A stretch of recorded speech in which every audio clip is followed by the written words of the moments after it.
ওরা আমায় এভাবে কেন মারলো মা?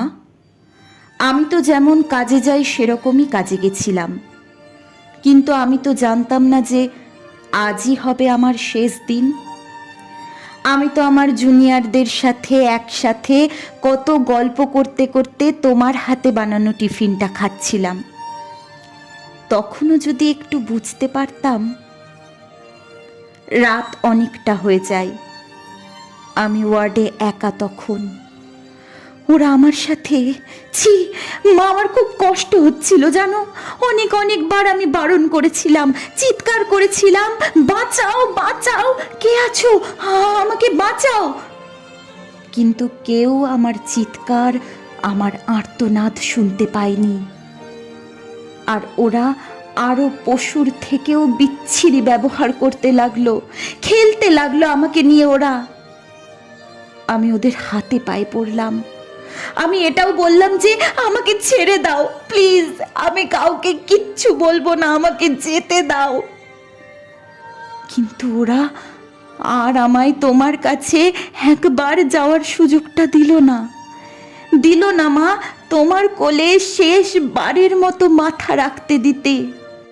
আমার গলা টিপে ধরে, নিজেদের সর্বশক্তি দিয়ে আমার গলা চেপে ধরে, জানো মা, আমি অনেক চেষ্টা করি বাঁচার, কিন্তু হয়তো আজ ভগবানও চায়নি যে আমি হয়তো বেঁচে থাকি।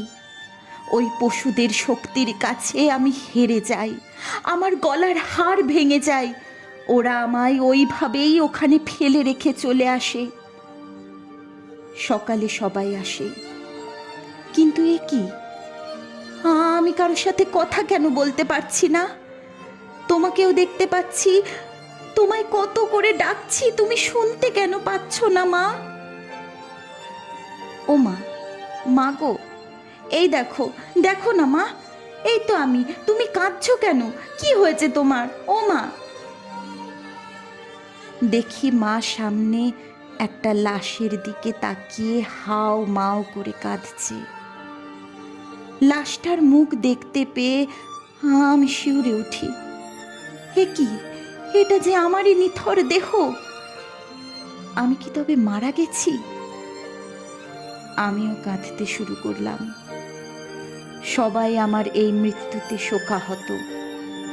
সারা দুনিয়া আমার মৃত্যুর ঘটনা আপাতত জেনে গেছে, সবাই বিদ্রোহ করছে, কিন্তু আমি আমার নিথর দেহের দিকে তাকিয়ে রইলাম। আমার শেষটা তো আরো ভালো হতে পারতো বলো মা। দেখো না মা, ওরা আমার মুখের দেহের কি বিচ্ছিরি অবস্থা করেছে। আমার চিৎকার করতে ইচ্ছা করছে, কিন্তু আমার আওয়াজ এখন আর কেউ শুনতে পাচ্ছে না। আমি এতগুলো লোকের সামনে চিৎকার করছি, কিন্তু একটা কেউ আমার এই চিৎকার শুনতে পাচ্ছে না, কেউ না।